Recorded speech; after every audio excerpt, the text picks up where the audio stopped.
CR કેશવને પરાક્રમ દિવસ પર પ્રધાનમંત્રી નરેન્દ્ર મોદીના દ્રષ્ટિકોણની પ્રશંસા કરી। પરાક્રમ દિવસના અવસરે બીજેપીના રાષ્ટ્રીય પ્રવક્તા સીઆર કેશવને પ્રધાનમંત્રી નરેન્દ્ર મોદીના નેતૃત્વની પ્રશંસા કરી। આ સાથે જ તેઓએ જણાવ્યું કે નેતાજી સુભાષચંદ્ર બોઝનો દ્રષ્ટિકોણ એક મજબૂત અને સમાવિષ્ટ ભારતનો સાથે જ પ્રધાનમંત્રી મોદીના શાસનમાં ખરેખર અમલમાં આવે છે। કેશવને વધુમાં જણાવ્યું કે નેતાજીની વિઝન, જેમણે એક એકતાબદ્ધ અને શક્તિશાળી રાષ્ટ્રનું સ્વપ્ન જોઈને તેને આત્મનિર્ભર ભારત જેવી પહેલો દ્વારા જીવંત બનાવવામાં આવી રહ્યું છે। કેશવને કોંગ્રેસ પાર્ટીની ટીકા કરી, સાથે જ આરોપ મૂકતા કહ્યું કે નેતાજીના સ્વતંત્રતા સંઘર્ષમાં આપેલા યોગદાનને અવગણ્યા અને અવધિ સુધી તેને પછાડવાની કોશિશ કરી। તેમણે કટાક્ષ કર્યો કે કોંગ્રેસે દિન પર દિન પોતાનું પરિવર્તન કરી નેતાજી તથા અન્ય રાષ્ટ્રીય હીરોના બલિદાનને અવગણ્યા। કેશવને પરાક્રમ દિવસના પ્રસંગે કહ્યું કે નેતાજી સુભાષચંદ્ર બોઝ પ્રધાનમંત્રી નરેન્દ્ર મોદીની આત્મનિર્ભર ભારત પહેલ પર ખૂબ ખુશ થયા હોત। તેઓએ કહ્યું કે આ પહેલ નેતાજીના આત્મનિર્ભરતા અને રાષ્ટ્રીય મજબૂતીના સિદ્ધાંતનું પ્રતીક છે। બીજેપીના પ્રવક્તાએ જણાવ્યું કે નેતાજીની દ્રષ્ટિ સ્વતંત્ર અને મજબૂત ભારતનો હવે વર્તમાન શાસક દ્વારા અમલમાં આવી રહી છે, જ્યારે અગાઉના સરકારોએ આ દ્રષ્ટિનો માન આપ્યો ન હતો। કેશવનના નિવેદનો પરાક્રમ દિવસની ઉજવણી સાથે દેશભરના ઉદ્ભવોમાં પ્રભાવિત થયા, જેમાં સ્વતંત્રતા સેનાનીના બલિદાનને યાદ કરી અને ભારતના આત્મનિર્ભર બનવા માટેની પ્રતિબદ્ધતા પર પુનઃ સંકલ્પ કર્યો। Netaji Subhash Bose's noble vision of an inclusive, strong and self-reliant Bharat is truly being realized and fulfilled by Prime Minister Narendra Modi ji. This is in sharp contrast to the dynastic Congress, which for decades disregarded, dishonored and sidelined the sacrifice, selfless sacrifice and struggles of Netaji and other illustrious patriots.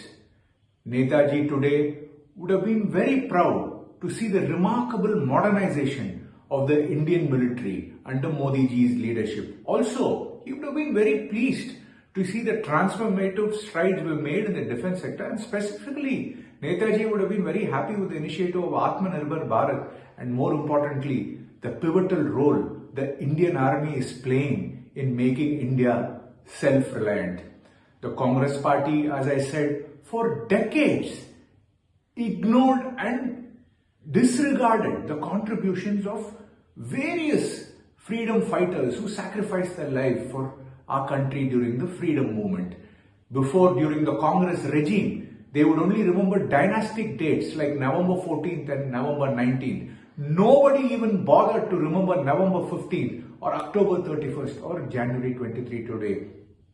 We are all thankful to Prime Minister Narendra Modi ji for restoring the rightful respect and reviving the glorious legacy of all our freedom fighters. It was Narendra Modi ji who ensured that November 15th was celebrated as Janjatiya Divas, the birth anniversary of the great Bhagwan Birsa Munda ji.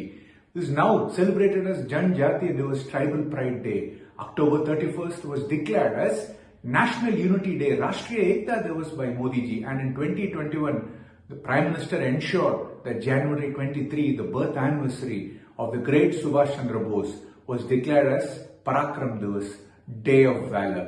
No Prime Minister in Indian history has honored and respected the legacy of Netaji. This is because three leaders in my mind stand out, be it Swami Vivekananda ji, Subhash ji and Modi ji. All of them have a unique commonality because they all believe that the youth will play a very important role in transforming India. And the way in which Modi ji has honored Netaji is indeed truly fitting. In 2018, Modi ji became the first Prime Minister to hoist the tricolor in the Red Fort on the 75th anniversary of the Azad Hind government. Very, very memorable. And in 2019, Modi ji declared open the Kranti Museum, which had in the Red Fort, the Red Fort was the place of the INA trials. The younger generation should be reminded of that. And now the Kranti Mandir in the Red Fort houses museums in honor of Subhash ji and the illustrious INA, the Indian National Army. In 2021, like I said, Modi ji declared the Parakram Divas on January 23rd, and in 2022, in Kartavya Path in Delhi, Modi ji unveiled the statue of Subhash Chandra Bose. What a befitting honor for such a great leader like Netaji Subhash Bose, who was ignored by the Congress party. Modi ji is probably the first Prime Minister to even visit, Indian Prime Minister to visit Singapore's INA Memorial, where Netaji Subhash Bose, before 50,000 people, gave a war cry for India's freedom movement. Today is a day all of us with gratitude should remember the valor and sacrifice of Netaji Bose and the INA army, and we are all indebted to both Netaji Bose and his compatriots for playing such a pivotal role in the freedom movement. And I'm very sure with the kind of tribute Modi ji has ensured for Netaji Subhash Bose, the younger generation will be aware of the valor, courage and sacrifice of Netaji and will be inspired by them to contribute in nation building and realizing a Viksit Bharat.